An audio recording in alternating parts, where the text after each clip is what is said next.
नमस्कार, मी डॉक्टर सुचित तांबोळी, नीट काउन्सिलर. आणि आज आपण विषय घेणार आहोत तो म्हणजे चॉईस फिलिंगच्या बरोबरीने ऍडमिशन प्रोसेसचा. म्हणजे आता तुम्ही सगळ्यांनी चॉईस भरले असतील. समजा काही जणांचे चॉईस भरताना काही चुकलं म्हणून त्यांनी डिलीट केले असतील तर त्यांनी काही घाबरून जाऊ नका, त्यांनी काही प्रॉब्लेम येत नाही. त्याच्यानंतर दुसरी गोष्ट म्हणजे आता त्यासाठी फी जी असते तर ती आपल्याला तिप्पट फी भरावी लागते, ह्या सगळ्यांना माहिती आहे. तर ज्यांना आयक्यू कोटा आधी भरला पण नाहीये पण आता भरायचा आहे तर त्यांनी सुद्धा हा विचार करावा. आणि ते त्यांना अलाउड असतं जेव्हा चॉईसेस भरतात त्यावेळेला सुद्धा. आणि मग ते आयक्यू कोटा ते टाकू शकतात. तर आयक्यू कोटाचे कॉलेज 2 किंवा 3 टाका, जास्त काही टाकू नका. कारण तुम्हाला जिथं नक्की जायचंय आणि जिथे फीज तुम्हाला परवडायची आहे, परवडण्यासारखी आहे तेवढीच ठिकाणी टाका, एवढंच सांगायचं. तुमचे चॉईस फिलिंग झाल्यानंतर महाराष्ट्राला अतिशय महत्वाची गोष्ट म्हणजे आज तुम्ही चॉईस लॉकिंग करायलाच पाहिजे. चॉईस लॉकिंग केल्यानंतर मग तुम्ही काय करायला पाहिजे, तर आता ऍडमिशन समजा आपल्याला 13 तारखेला लिस्ट आहे.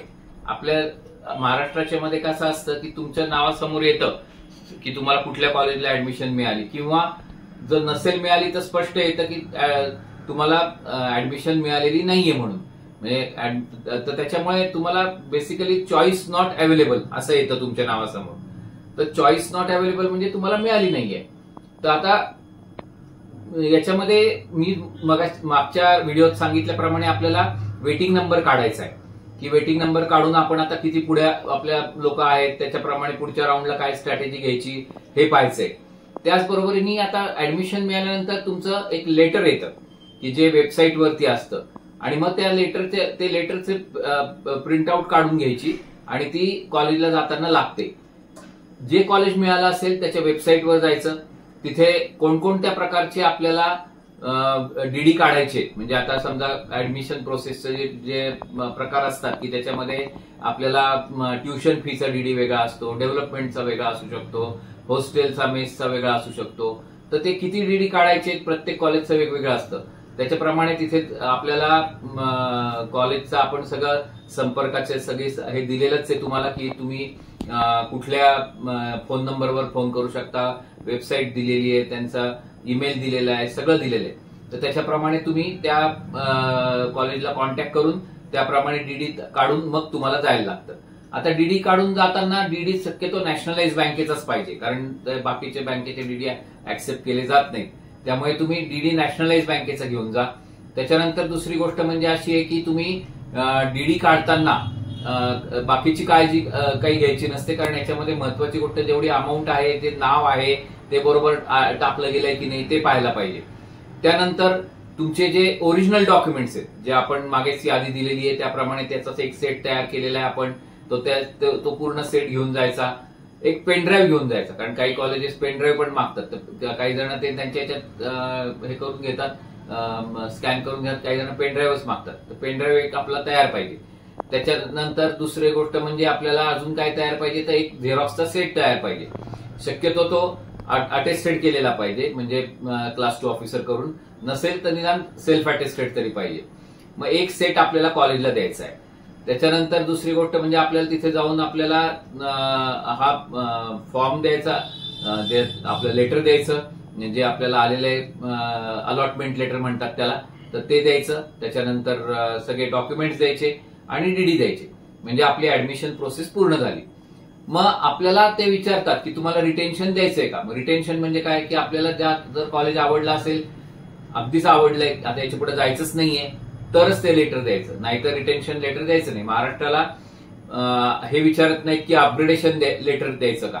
ऑल इंडियातून मिळालं असेल तर तुम्हाला 2 प्रकारचे लेटर असतात, एक रिटेन्शन असतं आणि दुसरं अपग्रेडेशनचं लेटर असतं. त्याच्यामुळे तुम्हाला ते दोन्ही गोष्टी पाहायला लागतात. तर ते तुम्ही दोन्ही पहा आणि मग ऑल इंडियाला दोन्ही द्यायला लागेल. म्हणजे अपग्रेडेशनला जायचं असेल तर अपग्रेडेशनचं लेटर द्या आणि रिटेन्शनचं असेल तर रिटेन्शनचं द्या. मला असं वाटतं की कुठल्याही मुलांनी आपल्याला अतिशय चांगला चॉईस मिळाला असेल तरच द्यावं रिटेन्शन, नाही तर देऊ नये. आपल्याला पहिल्या राऊंड मधून दुसऱ्या राऊंड मध्ये जायला अपग्रेडेशनला परवानगी आहे, दुसऱ्या राऊंड मधून तिसऱ्या राऊंड मध्ये अपग्रेडेशनला जायला परवानगी आहे. त्याच्यानंतर मात्र अपग्रेडेशन नसतं. आपल्याला तिन्ही राऊंडला जर नाही मिळाली ऍडमिशन तर आपण स्ट्रे राऊंडला जातो की जिथे आपल्याला परत चॉईस द्यायला परवानगी असते.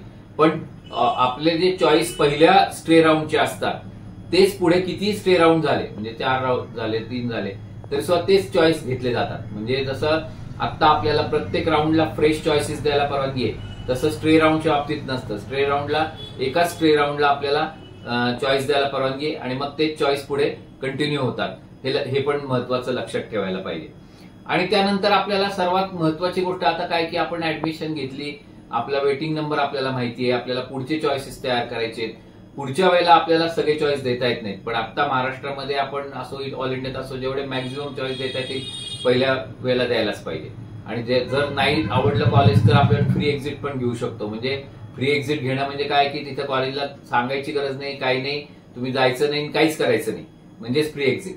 तर त्याच्यामुळे हे सगळ्या गोष्टी आता नीट लक्षात ठेवा. आपल्याला ऍडमिशन घ्यायची आहे, ऍडमिशन घेऊन तिथे पुढे हे करायचंय का, आपल्याला ऍडमिशन न घेता फ्री एक्झिट घ्यायची, हे सगळं तुम्ही ठरवायचं आणि ते चर्चा करून आपण सगळेजण ठरवू आणि त्याप्रमाणे आपण पुढे जाऊ. आपल्याला जर हा व्हिडिओ आवडला असेल तर तुम्ही लाईक करा, सबस्क्राईब करा आपलं चॅनल जे आहे ते, आणि सगळ्यांना शेअर करा. आपला नंबर आहे कॉन्टॅक्ट करण्यासाठी 9822294550 आणि डॉक्टर सुचित तांबोळी नावानेच आपलं चॅनल आहे. धन्यवाद.